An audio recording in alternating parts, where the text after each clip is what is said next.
Ultimately, we don't have much detail about what President Trump and President Zelensky discussed when it comes to long-range US Tomahawk missiles, but it is pretty clear they will not imminently be in Ukrainian hands, and pretty clear too that we are seeing remarkable rhetoric, frankly, from the US president, holding out the possibility of what he calls these dangerous missiles, where a lot of bad things could happen, potentially being in Ukrainian hands. Now, we've heard Trump make hollow threats before when it came to secondary sanctions, but this is military force potentially designed to try and push Russia towards the negotiating table.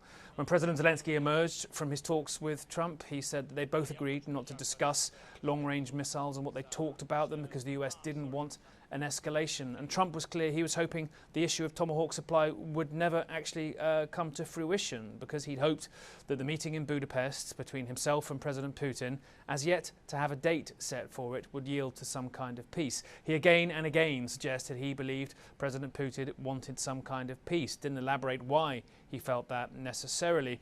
And indeed, after the meetings had ended and President Trump had left for Mar-a-Lago, he posted on Truth Social the fact that he believed both sides should accept a deal that leaves the front lines where they currently are. Now, that ultimately, I think, might be for President Zelensky something he could sell domestically. It would certainly mean that Russia's recent summer offensive has not taken the key eastern frontline towns that it's had in its sights. And that, too, is a reason potentially why the dynamics around this meeting in Budapest between Trump and Putin have changed slightly. Zelensky has weathered this Russian summer offensive. Putin had potentially hoped it would see a strategic change. It would see the population centres he's coveted in his hands. That may happen in the weeks or months ahead, but it's not happened now. And that may leave Zelensky a little stronger. Clearly, his relationship with President Trump is a lot better. Trump called their meeting cordial and interesting. He may not have emerged, Zelensky, with the long-range Tomahawk missiles he wanted, but let's be honest, the US doesn't have many to spare. They have similar range to some of the long-range drones that have been fired into Russia already by Ukraine. They're way more deadly and efficient, but they'll take a while to get into Ukrainian hands, and they cost $2 million roughly each. So a lot making the Tomahawks less of an immediate game changer on the battlefield. The psychological impact of this being signalled, though, potentially key here. President Trump wouldn't have dreamed 9 months ago of threatening Russia with military force. Now that's something potentially on the table, delivered via proxies. All eyes on Budapest, though, and potentially too as to how these changing dynamics on the battlefield are impacting Russian calculations for the months of fighting ahead. Zelensky didn't get everything he wanted out of this meeting in Washington, far from it indeed, but he certainly emerged, I think, in a stronger position than we've seen him in terms of his relationship with the United States and on the battlefield than we've seen him over the past months. Nick Payton-Walsh, CNN, London. The Pentagon's given the White House its green light for giving Kyiv Tomahawk missiles, saying that this would not damage US stockpiles. It was last month when President Zelensky had visited Washington and gone home empty-handed that there'd been a lot of surprise at the fact that President Trump should announce that, contrary to what he'd been saying before, he would not be providing Ukraine with Tomahawks because of that fear of US stockpiles being damaged. Now, still, even with this Pentagon green light, of course, the decision remains President Trump.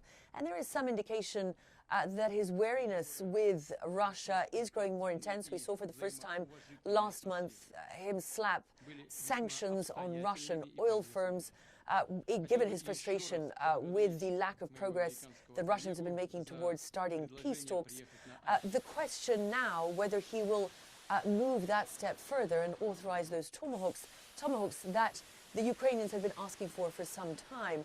They believe that this could play a significant part in furthering their strategy of taking on oil and energy installations in Russia. There's been a spike, record high gas prices as a result of some of those strikes. They believe that this not only helps prevent Russia from funding, from feeding its war effort, but also brings some more pain of the war to Russians as well. The point of the Tomahawk, says President Zelensky, would be to level the playing field to get a fairer deal ahead of the end of the war. Melissa Bell, CNN, Paris. I think, look, the evidence is that Ukraine was not imminently expecting Tomahawks. We know that when Zelensky left his meeting a couple of weeks ago in Washington, D.C. with President Trump, he said he was, quote, realistic about this. And of course, we see certainly over the weekend and overnight into this morning, Ukraine continues with its own long-range strikes into Russian territory, targeting energy and military infrastructure. I think on the comment, let them get it fought out, that is perhaps more unnerving for Ukraine. It echoes rhetoric that we heard from President Trump after that ill-fated meeting between him and Zelensky in February. And it sort of smacks of perhaps walking away from the whole issue, washing his hands of the whole attempt to bring peace to Ukraine, which would be very bad news for Ukraine. They have been fighting to keep the US engaged, particularly when it comes to the issue of post-war security guarantees. And I think, letting them fight it out, we're seeing elements of that play out in Ukraine right now. Russia is concentrating its efforts around the strategic town of Pokrovsk in Donetsk on the eastern front.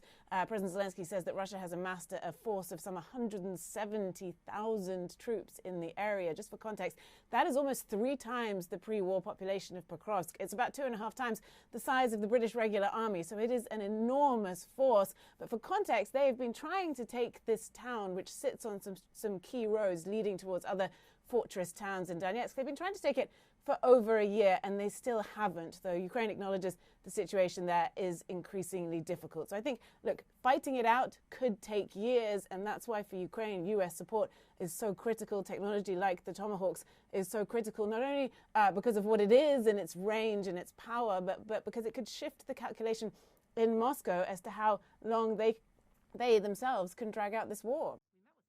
In his first CBS 60 Minutes interview since 2020, President Trump fielded questions on topics from tariffs to immigration to the government shutdown, which now threatens to become the longest shutdown in U.S. history. Democrats' fault. As for Democratic lawmakers' demand that Affordable Care Act subsidies be extended before reopening the government, Trump stood firm by his position. Obamacare is terrible, and we can fix it with the Democrats. All they have to do is let the country open, and we'll fix it. On immigration, the president was asked if the methods used by ICE have gone too far. I think they haven't gone far enough because we've been held back by the judges, by the liberal judges that were put in by Biden and by Obama. Trump also addressed the upcoming Supreme Court oral arguments on whether his tariff policy is legal. I think it's the most important subject discussed by the Supreme Court in 100 years. The president asked what happens to his economic plan if the high court rules against him on tariffs. I think our country will be immeasurably hurt. I think our economy will go to hell. The wide-ranging interview also covered topics including cost of living, foreign policy challenges, and concerns about the possible use of the military to combat crime in American cities. I'm Reed Binion reporting.